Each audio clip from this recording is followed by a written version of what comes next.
Welcome back, guys. I'm here today at the sawmill. This is the Woodland Mills HM126. I haven't been doing too much sawmilling lately. I just decided to take a little bit of time away from it during the hottest of the summer months. I just don't really enjoy doing that type of stuff when it's super hot out, but the mornings especially are starting to get a lot cooler now, and the days are starting to cool down as we head into fall. So that has renewed my itch to get back out here and get going on the sawmill again. There's a lot of things that I kind of want to get cleaned up and taken care of before the snow hits the ground. So today I am going to be starting off with what hopefully should be a pretty simple task, and I'm going to be putting one of these small universal type small engine tachometers onto the mill. I just like to thank Fiskfarm.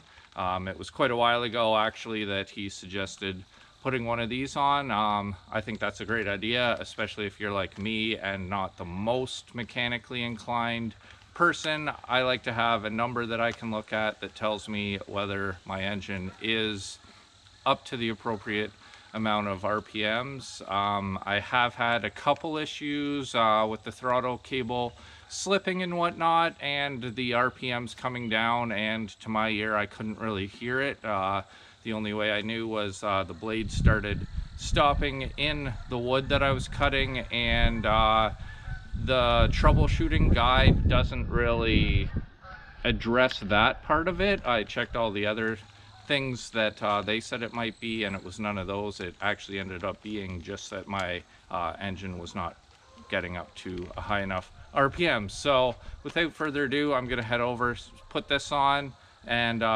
see what we come up with. So I've already had this out of the package, but I'll show you guys what we're looking at.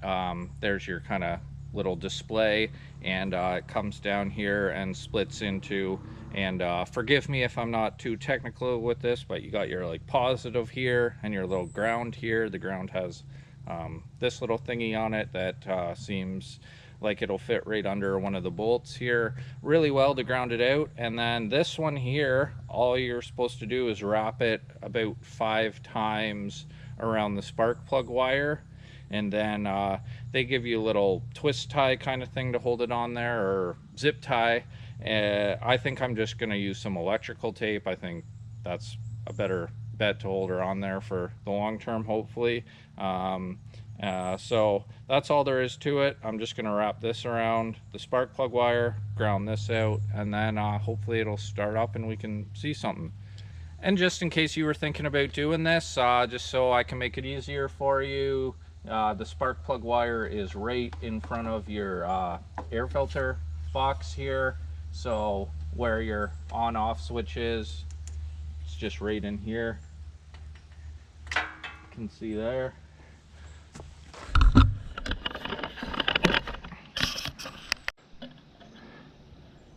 And here's kind of more of a close-up. There's your spark plug right in there, and there's your little spark plug wire, and it just goes on like that. And then I'm just going to wrap right around the spark plug wire here. 5. So I've got that one wrapped around about 5 times. So as I was saying, they do give you a little zip tie you can use if you want. I'm just going to use this electrical tape.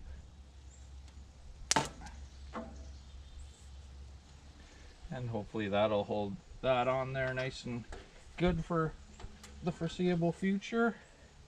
And then you got your negative here, and there's actually a perfect sized bolt right there that I'm hoping will work. So I'm going to put it on right underneath this, and hope that that is good enough for the ground wire.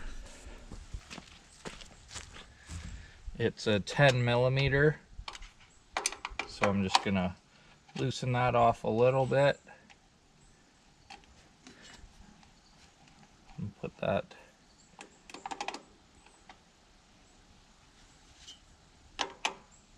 back on there and snug it up.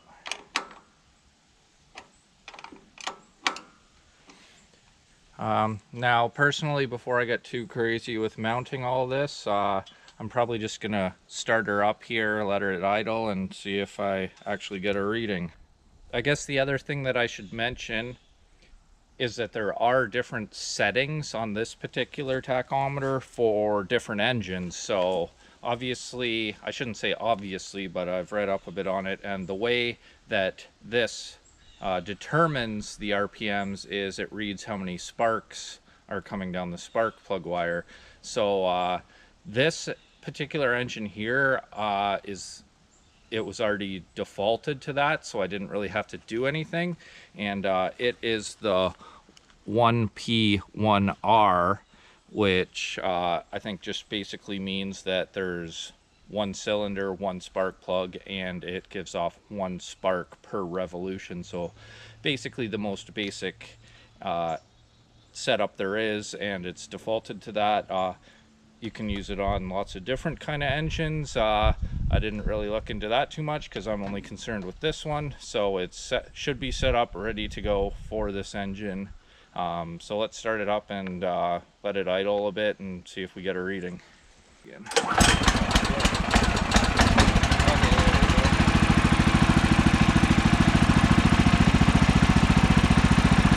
And yeah, we've got a reading there.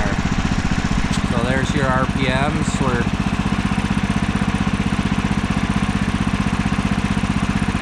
slowly climbing here.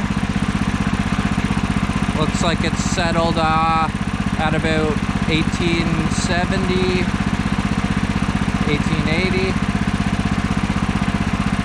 Right, so I guess it's working. It gave me a good reading there as it was idling. So I just shut the engine off so I could talk for a couple seconds. So I guess the next step is to put it under load, or in other words, give it some throttle, give it full throttle, and see if I get a good reading. Now, I'm not an engine expert, but it does say rated at 3600 RPM rate on the engine. So I'm guessing that what I'm looking for is for the engine to rev up somewhere around 3600 RPM. I'm guessing it doesn't have to be exact, but it would be nice if it was somewhere in that area. So I don't want to say I'm nervous, but I'm a little like, you know, want to kind of see what this is going to read out at. It's kind of interesting, and hopefully it'll be around that area, and then it'll give me the confidence that hopefully everything's working kind of good. So let's get it fired up and see what this says.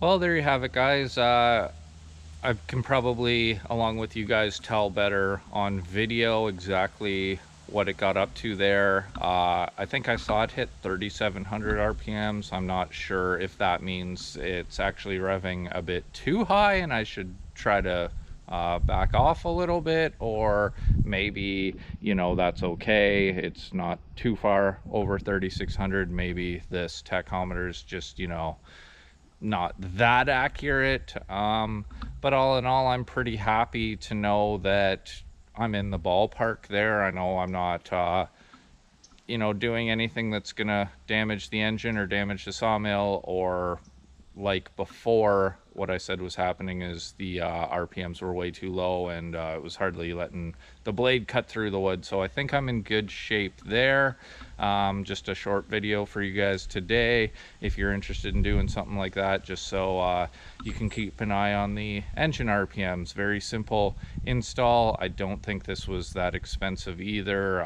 Like I was saying, I got it quite a while ago now, a few months ago. I think it was in the, I think it was quite a bit under $50 at least, 30 maybe, something like that. I can't exactly remember, but it didn't break the bank and gives me great peace of mind if I can find it. I got it off eBay.